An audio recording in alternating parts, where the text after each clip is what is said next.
18 मई को राहु का हो रहा है, जी हाँ, राशि परिवर्तन। कि राहु जो है एक दानव है, हमेशा से अमृत की तलाश रही है। शनि जो है वो 2.5 साल बाद राशि परिवर्तन करता है। राहु जो है 18 महीने के बाद राशि परिवर्तन करता है और केतु भी 18 महीने के बाद राशि परिवर्तन करता है। कहते हैं राहु जिसे तारे उसे कौन मारे और राहु जिसे मारे उसे कौन तारे। राहु एक ऐसा प्लेनेट है जो आपके जीवन में जो है खुशियां ही खुशियां ला सकता है और आपको रातों रात जो है वो अर्श से फर्श पे पहुंचा सकता है और फर्श से अर्श पे पहुंचा सकता है। तो राहु के लिए जो है कहते हैं कि राहु जो है एक दानव है जिसे हमेशा से अमृत की तलाश रही है और राहु केतु का राशि परिवर्तन 18 महीने के बाद आपके जीवन पर क्या परिवर्तन लाने वाला है, तो आज इस बात पे चर्चा करेंगे। राधे राधे, मैं साक्षी ठाकुर। मैं बहुत बहुत स्वागत करती हूँ आप सभी का इस बेहद खास प्रोग्राम में, जिसमें मैं आपको बताऊंगी कि राशि के हिसाब से आपके जीवन पर राहु और केतु का क्या प्रभाव पड़ेगा। 18 मई को राहु देव जो है वो मीन राशि से निकलकर कुंभ राशि में जाने वाले हैं और केतु जो है वो कन्या राशि से निकलकर सिंह राशि में जाने वाला है। ये परिवर्तन 18 महीने के लिए होता है क्योंकि हर ग्रह का एक टाइम पीरियड होता है। जैसे शनि जो है वो 2.5 साल बाद राशि परिवर्तन करता है, ऐसे ही राहु जो है वो 18 महीने के बाद राशि परिवर्तन करता है और केतु भी 18 महीने के बाद राशि परिवर्तन करता है और सूर्य जो है वो 30 दिन में करता है। सबसे फास्टेस्ट मूविंग प्लैनेट होता है चंद्रमा, जो आपके मन का कारक होता है और ये जो राहु के साथ में चंद्रमा अगर मिल जाता है तो ग्रहण योग बना देता है और चंद्रमा जो है 2.5 दिन के बाद एक राशि से दूसरी राशि में परिवर्तन कर लेता है। तो इसलिए जो है राहु का जो परिवर्तन है ये किस किस राशि के लिए बहुत ज़्यादा शुभकारी है, आज हम शुरू करेंगे मेष राशि से। तो मेष राशि की अगर मैं बात करूं तो आपके 11वें भाव से राहु का राशि परिवर्तन होगा। राहु जो है वो 11वें भाव में आकर बैठेंगे और केतु देव जो है वो आपके 5वें भाव में बैठेंगे। तो थोड़ा सा यहाँ पर आपको पेट से संबंधित चीज़ों का अपना ध्यान रखना है और खासकर अपनी पिंडलियों का ध्यान रखना है। अगर मैं हेल्थ की बात करूँ तो पिंडलियों का यानी कि पैरों के नीचे जो घुटनों के नीचे जो पिंडलियाँ होती हैं उसका खासकर ध्यान रखना पड़ेगा। यहाँ पर आपको कोई चोट लगने का, कोई दर्द होने का चांसेस आपके जो है यहाँ पर बनेंगे और जितना आप पैदल चलेंगे उतना ही राहु केतु आपके लिए शुभ फल देंगे। तो यहाँ पर राहु आपकी लॉटरी भी लगा सकता है और आपके जीवन में बहुत ज़बरदस्त और बड़ी मात्रा में पैसा भी ला सकता है। लेकिन पेट का अगर आपने ध्यान रख लिया, पढ़ाई का ध्यान रख लिया, अपने रिलेशनशिप के ऊपर कंट्रोल कर लिया, आपको जो है बिना बात पे किसी से झगड़ा जो है नहीं करना है और पिता के साथ में बना कर रख ली, तो आपके लिए समय बहुत ही बढ़िया रहेगा।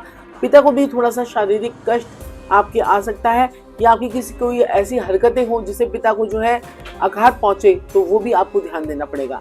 तो इसके लिए आपको करना क्या है, राहु और केतु के लिए आपने क्या करना है, छोटे छोटे बच्चों को आपने टॉफ़ीज़ जो है, चॉकलेट्स टॉफ़ीज़ जो है वो बांटनी है और इसको करने से आपको बहुत ज़्यादा फायदा जो है वो होने वाला है। चलिए बात कर लेते हैं वृषभ राशि वालों के लिए। तो वृषभ राशि वालों की अगर मैं बात करूं तो आप वृषभ राशि जो है आपको अपने घुटनों का ध्यान रखना है। घुटनों से आपको जो है प्रॉब्लम आ सकती है। ये पूरा 18 महीने का गोचर है और आपके जो है 4थे भाव में केतु देव आपके गोचर करेंगे और 10वें भाव में आपके राहु देव गोचर करेंगे। तो आपका मन थोड़ा सा परेशान हो सकता है, मन को लेकर जो है कोई स्थान परिवर्तन का भी आपका योग आता है और साथ साथ में आपके जो है चीज़ें जो है आपकी पूरी स्मूथली चले, उसके लिए आपको 10 अंडों को खाना जरूर खिलाना है और आपको जो है चेंज ऑफ हाउस या कोई प्रॉपर्टी लेने का भी योग बनता है या आपकी माता को थोड़ा सा शारीरिक कष्ट का भी योग बनता है। फादर को लेकर थोड़ी सी दिक्कत परेशानी आपको आएगी, फादर की सेहत को लेकर भी आ सकती है और आपका कर्म स्थान में भी काफ़ी बड़े बड़े चेंजेस जो है वो आ सकते हैं। हो सकता है कि आप ऑफिस या कोई वर्क प्लेस अपना चेंज कर लें या कुछ एक्सटेंड कर लें, तो आपके लिए जो है ये इस प्रकार से गोचर रहेगा। तो आपको 10 अंडों को खाना खिलाना है, इससे आपकी चीज़ें जो है वो अच्छी होनी शुरू हो जाएगी। चलिए बात कर लेते हैं मिथुन राशि वालों का। तो कौन सी बॉडी पार्ट का उनको खास ध्यान रखना है, तो आपको रखना है अपनी थाइस का ध्यान। थाइस आपको पता ही है कि मिथुन राशि वालों के लिए बहुत ज़्यादा इंपॉर्टेंट है क्योंकि यहाँ पर मिथुन राशि वालों के लिए 9वें भाव से राहु का गोचर होगा और केतु आपके 3rd हाउस में आएंगी। यहाँ पर कोई बीमारी मुझे आती हुई नज़र आ रही है, तो थोड़ा ध्यान रखना है आपने। बीमारी से जो है आपको परेशानी हो सकती है, थोड़ा सा ससुराल से भी आपको परेशान रहना हो सकता है और क्या कहते हैं अपनी थाइस का आपने ध्यान रखना है। थाइस पे आपको कोई चोट लग सकती है या फिर आपको कोई दर्द हो सकता है, घुटनों में भी प्रॉब्लम आ सकती है, तो इस चीज़ का ध्यान रखेंगे और जितना धर्म से जुड़े रहेंगे, धर्म स्थान पर जाएंगे, अपने धर्म से जुड़े रहेंगे, उतना आपके लिए अच्छा रहेगा। छोटे भाई बहनों के साथ में आपको कलेश की स्थिति में नहीं पड़ना है, छोटे भाई बहनों के साथ में आपको बनाकर रखनी है, तो आपके लिए ये बहुत ही बढ़िया जो है वो गोचर जो है वो होने वाला है। चलिए बात कर लेते हैं कर्क राशि वालों के लिए। कर्क राशि वालों की अगर मैं बात करूं तो आपने क्या करना है, कर्क राशि वालों के लिए आपको अपनी इंटेस्टाइन्स का बहुत ज़्यादा ध्यान रखना है। हर काम में आपकी थोड़ी अड़चन आ सकती है, क्योंकि राहु आपके अष्टम भाव से, केतु आपके दूसरे भाव से गोचर करेंगे। तो जहाँ पर भी आपको मंदिर दिखे तो मंदिर के बाहर बैठे हुए 2 भिखारियों को आपने खाना जरूर खिलाना है। और कुछ भी आप पैकेज फूड भी दे सकते हैं, कुछ समोसा, ब्रेड पकौड़ा, कुछ भी आप खिलाइए तो उससे आपको बहुत ही बढ़िया रहेगा। और क्या कहते हैं कि साथ साथ में आपने अपने धन का थोड़ा ध्यान रखना है। पैसे कहीं इधर उधर जाने के चांसेस आपके बन सकते हैं, या परिवार के ही लोग आपसे कोई पैसा मांग ले, कोई उधार मांग ले, इस चीज़ों का भी आपको ध्यान रखना है। और आपकी कामों में बनते बनते कामों में अड़चन आ सकती है, इस चीज़ का भी आपको ध्यान रखना है। तो ये रहेगा कर्क राशि वालों के लिए गोचर। तो आपने क्या करना है, जमादार यानी कि स्वीपर को, आपने सफाई कर्मचारी को आपने कुछ ना कुछ खाने के लिए भोजन जरूर देना है। कभी मूली का पराठा दे दिया, कभी आपने क्या कहते हैं कि उसको कुछ रोटी और अचार दे दिया, कोई सब्जी के साथ में कुछ पकवान बनाकर दे दिए, तो वो आप करते रहेंगे। या कोई लंबी डंडी वाली झाड़ू दे दी तो वो आपके लिए जो है वो बहुत ही बढ़िया रहेगा। चलिए बात कर लेते हैं सिंह राशि वालों के लिए। तो सिंह राशि वालों की अगर मैं बात करूं तो यहाँ पर आपके सप्तम भाव से, सिंह राशि वालों के सप्तम भाव से जो है राहु का गोचर होगा।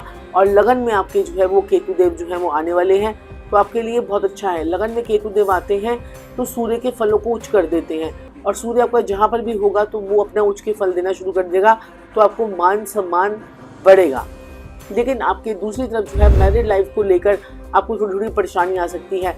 मैरिड लाइफ को थोड़ा सा ध्यान रख के चलेंगे, और क्या कहते हैं लड़ाई झगड़ा नहीं करेंगे। इन 18 महीनों के लिए अपने मुंह पे जिप लगा लेंगे तो ज़्यादा अच्छा रहेगा, बजाय लड़ाई झगड़ा करने के, और जिससे इस लड़ाई झगड़े का असर आपके बच्चों पर भी होगा।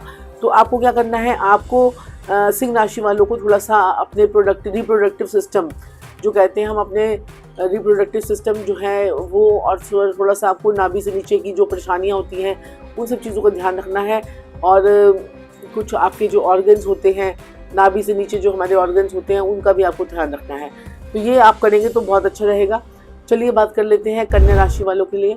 तो कन्या राशि वालों की अगर मैं बात करूँ तो आपके कन्या राशि के राहु देव जो हैं वो 6ठे भाव से उनका गोचर होगा। कन्या राशि वालों के लिए बहुत ही बढ़िया जो है ये योग आ गया है, और राहु आपको तारने के लिए आया है। केतु देव आपके जीवन में अध्यात्म को बढ़ाने के लिए आए हैं, स्पिरिचुअलिटी को बढ़ाने के लिए आए हैं। अब आपका मन स्पिरिचुअलिटी में भी लगेगा, और राहु जो है वो आपको बहुत अच्छे रिजल्ट्स देगा। और राहु आपके जीवन में और तरक्की को जो रास्ते जो है वो खोलने के लिए आ गया है। तो राहु आपके लिए बढ़िया ही कार्य करेगा। तो राहु आपके लिए क्या करेगा कि आपको जो है नाभि से नीचे की परेशानियाँ जो है थोड़ी सी हो सकती है, और उसका आपको ध्यान रखना है। और साथ ही साथ में आपको जीवन में कुछ बड़ा करने के लिए आपको बड़ी सारी अपॉर्चुनिटीज़ आएंगी। आपके कर्म स्थान में भी आपको कुछ ऑफिस चेंज हो सकता है। आपका बॉस के साथ में आपका जो बहुत डिस्टर्बेंस चल रहा था वो अब आपका अच्छा होगा। मतलब ये समय जो है वो कर्जे उतारने का भी है, आपकी मान लीजिए प्रतिष्ठा का भी है, और लाइफ में आपकी ग्रोथ का भी है, और आपके पुत्र संतान होने का भी है। तो जिनके भी बच्चे बहुत समय से नहीं हो रहे थे और सोच रहे थे कि बेबी प्लानिंग करें, उन लोगों के लिए भी बड़ा अच्छा समय है। तो बच्चों के लिए भी आप लोग सोच सकते हो, फैमिली प्लानिंग कर सकते हो। कन्या राशि वालों के लिए अच्छा समय है, और स्थान परिवर्तन का भी समय आ रहा है, और ये समय जो है वो जॉब परिवर्तन का भी है। अच्छी जॉब आपको मिलेगी, और हो सकता है कि आप विदेशों में जाने की सोच रहे हो तो अब आप जो हैं जा पाएंगे। तो अच्छा है आपके लिए समय। बात कर लेते हैं तुला राशि वालों के लिए।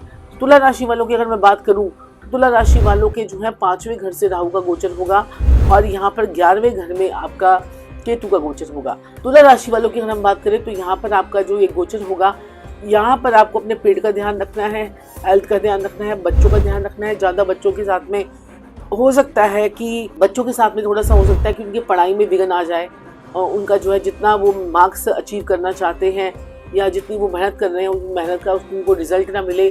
तो बच्चों के साथ में अपने क्वालिटी टाइम जो है वो जो है बिताना है, और साथ ही साथ में अपनी हेल्थ का भी ध्यान रखना है, अपने ससुराल वालों से भी बना के रखनी है, और अपनी पब्लिक डीलिंग का भी ध्यान रखना है। तो ये सब चीज़ों का ध्यान देंगे तो आपके लिए बहुत अच्छा रहेगा।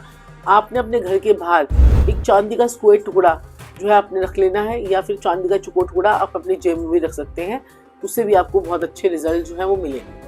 चलिए बात कर लेते हैं वृश्चिक लगन वालों की। तो वृश्चिक लगन वालों की अगर मैं बात करूं तो आपने क्या करना है, वृश्चिक लगन वालों के 4थे भाव से राहु का गोचर होगा, और 10वें भाव में केतु का गोचर होगा। तो आपको हार्ट से रिलेटेड कोई बीमारी ना आए, इस चीज़ का ध्यान रखिएगा। उसके लिए आप दसम खाना खिला सकते हैं। और कोई चेंज ऑफ जॉब के भी चांसेस आएंगे। अपने घर से सारा अपने घर को आपको बिल्कुल क्लटर फ्री कर देना है। कहीं पर भी सीलन वगैरह आ रही हो तो उसको ठीक करवाना है। नलके वगैरह जो है अपने घर में लीक नहीं होने देने हैं। सीलन, दीमक वगैरह को सब कुछ चेक करते रहना है, क्योंकि ये 18 महीने आपके जो घर से रिलेटेड जो है आपको प्रॉब्लम देंगे और मन में सेटिस्फेक्शन जो है वो कम होगा। आप कहेंगे मैं मेहनत तो पूरी करता हूँ लेकिन रिजल्ट नहीं आ पा रहा है। और माता की सेहत का भी ध्यान रखेंगे और ये चीज़ें रहेंगी। और आपको अपनी माता से थोड़ी सी शिकायत भी रह सकती है कि मम्मी बाकी भाई बहनों के लिए ज़्यादा कर रही है, मेरे लिए कम कर रही है। तो ये इस चीज़ों से आपको जो है नेगेटिविटी से आपको जो है वो बचना है। तो ये था। इसके लिए भी आपको जो है 10 अंडों को खाना खिलाएंगे, 10 मजदूरों को खाना खिलाएंगे, तो आपके लिए जो है ये बहुत ही बढ़िया जो है वो एक गोचर जो है वो जाने वाला है। धनु राशि की अगर हम बात करें तो धनु राशि वालों को थोड़ा सा अपने कंधों का ध्यान रखना है। कंधों पे थोड़ी सी दिक्कत परेशानी आ सकती है, लेकिन धनु राशि वालों के लिए भी ये राहु केतु का गोचर बहुत पॉजिटिव होने वाला है। आपके जीवन में बहुत ज़्यादा बरकत होगी, पैसा आएगा, आपकी हर काम अपने आप बनते चले जाएंगे। जो प्लानिंग आप बहुत समय से कर रहे थे कि ये काम नहीं हो रहा है, ये अपने आप स्वतः होने लग जाएगा। और साथ साथ में आपकी इंट्यूशन पावर भी बढ़ जाएगी। लेकिन धर्म की यात्राएं जरूर कीजिएगा और किसी धार्मिक स्थान पर जो है झंडा जरूर लगाइएगा। उससे आपके जो है जीवन में और ज़्यादा प्रोफेशनली और जो है आपकी स्पिरिचुअल ग्रोथ जो है आपकी अच्छी हो जाएगी और जीवन में आपकी तरक्की के रास्ते जो है वो खुलने लग जाएंगे। तो आप अपने कहीं पर भी धर्म स्थान की यात्रा करें तो माता पिता को, अपने बड़े बुजुर्गों को जरूर लेके जाएं। और जिस जगह पर आप जाएं तो वहाँ पर पंडित जी से का आशीर्वाद लेना ना भूलें। उनको पीले रंग के फूल दें, चने की दाल दें, केसर दें और कुछ दक्षिणा दें, और उसका जो है उससे आपको बहुत अच्छा असर जो है वो देखने को मिलेगा। चलिए बात कर लेते हैं मकर लगन वालों के लिए। तो मकर लगन वालों की अगर मैं बात करूँ तो आपको थोड़ा सा अपने गले का ध्यान देना है। मकर लगन वालों को गले का ध्यान देना है। आपने थोड़ा गले के अंदर सेंसिटिविटी, गले के अंदर कोई प्रॉब्लम, गले से रिलेटेड कोई दिक्कत परेशानी और अचानक से पैसे का उड़ जाना, कहीं और गलत इन्वेस्टमेंट ना हो जाए और कहीं ऑनलाइन फ्रॉड ना हो जाए, इस चीज़ का ध्यान रखिएगा। नाभि से नीचे की परेशानी आपको आ सकती है, हेल्थ रिलेटेड इशू आ सकते हैं। हो सकता है कि आपका कोई जो है ना कोई ऐसा कोई गुप्त दुश्मन बन जाए अचानक से, तो उस चीज़ का भी आपको ध्यान रखना है। तो ये सारी चीज़ें आप ध्यान देंगे तो आपके लिए बहुत ही बढ़िया रहेगा। तो आपने क्या करना है कि एक सफ़ेद धोती काली किनारी वाली वो किसी बुजुर्ग ब्राह्मण को देंगे तो आपके लिए जो है ये बहुत ही अच्छा रहेगा। चलिए बात कर लेते हैं कुंभ लगन वालों के लिए। तो कुंभ लगन वालों की मैं बात करूं तो उनके सर का आपने बहुत ध्यान रखना है। सर में नसों से रिलेटेड आपको कोई प्रॉब्लम आ सकती है। आप बहुत ज़्यादा कंफ्यूजन में रह सकते हैं, क्या करूं, और आपकी हेल्थ रिलेटेड इशू आपको आ सकते हैं, क्योंकि राहु का गोचर आपके लगन से और केतु का गोचर आपके सप्तम से होगा। तो यहाँ पर एक और चीज़ भी हो सकती है कि आपके स्पाउस के साथ में भी आपकी लड़ाई झगड़े बढ़ जाए, आप दोनों की अचानक से वैचारिक मतभेद होने लग जाए। तो ये आप थोड़ा ध्यान देंगे तो उसके लिए बहुत ही अच्छा होगा। और इसके लिए आपको क्या करना है, केले के पेड़ की जड़ में आपने केसर वाला पानी जो है चढ़ाना है और थोड़ी सी चने की दाल चढ़ानी है। उससे आपको और ज़्यादा आपके जो लड़ाई झगड़े हो रहे थे वो आपके बंद हो जाएंगे और जीवन में और ज़्यादा जो है आपकी तरक्की होने के रास्ते जो है वो खुलेंगे। और गले में अगर चांदी की चेन पहन लेंगे तो सोने पे सुहागा। बात कर लेते हैं मीन लगन वालों के लिए, मीन राशि वालों के लिए। मीन राशि वालों की अगर मैं बात करूं तो आपके लिए गोचर कैसे रहने वाला है। मीन राशि वालों के लिए जो है ये गोचर जो है इनके पैरों पर थोड़ा ध्यान देने की ज़रूरत पड़ेगी। पैर जो है आपके थोड़े से दिक्कत, दर्द हो सकती है, पैरों को लेकर परेशान रह सकते हैं, पैर में चोट लग सकती है। तो ये थोड़ा सा ध्यान देना है, क्योंकि 12वें घर से आपका राहु का गोचर होगा, 6ठे भाव में आपका जो है केतु का गोचर होगा। तो नाभि से नीचे की परेशानियों से आपको भी बचना है। घुटनों में, टांगों में, सर में दर्द ना हो, रीढ़ की हड्डी में दर्द ना हो, इस चीज़ों से आपको बचना है। रात को जल्दी सोना है और रात को जो है अंधेरा होने के बाद में घर से बाहर कभी निकलेंगे तो बहुत बढ़िया रहेगा। और रात को जल्दी सोएं और अपने सिरहाने जो है एक सौंफ की थैली जिसमें हरे रंग की सौंफ हो, लाल रंग का कपड़ा हो, वो अपने सिरहाने रखें तो आपके लिए बहुत अच्छा रहेगा। और साथ में अगर आप विदेश जाना चाहते हैं तो विदेश जाने के चांसेस आपके जो है बनने वाले हैं। घर से दूर जाने के चांसेस आपके बन गए हैं। कोई कार्य आप कर सकते हैं, चाहे वो पढ़ने के लिए जा रहे हो, चाहे किसी एक्सपोर्ट इम्पोर्ट की डील करने के लिए जा रहे हो, चाहे कोई अपना वर्क करने के लिए जा रहे हो। तो ये समय आपके लिए जो है वो बहुत अच्छा रहेगा, लेकिन अगर आपने अपनी हेल्थ पर ध्यान दे लिया तो चलिए, ये था मेष से लेकर मीन तक का हाल। आपका राहु कौन से हाउस में बैठा है मुझे कमेंट करके जरूर बताइएगा। और अगर आप ऐसे ही और नॉलेज लेना चाहते हैं, जीवन में आगे बढ़ना चाहते हैं और आप सोच रहे हैं कोई एक ऐसा कोर्स मिल जाए आपको जिसमें आप एस्ट्रोलॉजी की नॉलेज भी ले सकें, वास्तु की नॉलेज भी ले सकें, और न्यूमरोलॉजी की नॉलेज भी ले सके, तो हमारे नीचे दिए गए नंबर पर डिस्क्रिप्शन में आपको जो है हमारे लिंक मिलेंगे। आप हमसे फ्री वेबिनार में भी जुड़ सकते हैं और अपने जीवन को आगे बढ़ा सकते हैं, लाइफ को अपग्रेड कर सकते हैं। तो चलिए आज के लिए इतना ही, फिर आपसे मिलूंगी। तब तक के लिए जय श्री राधे, जय श्री कृष्णा, जय महाकाल, जय माँ Kali, Radhe Radhe, God bless you all.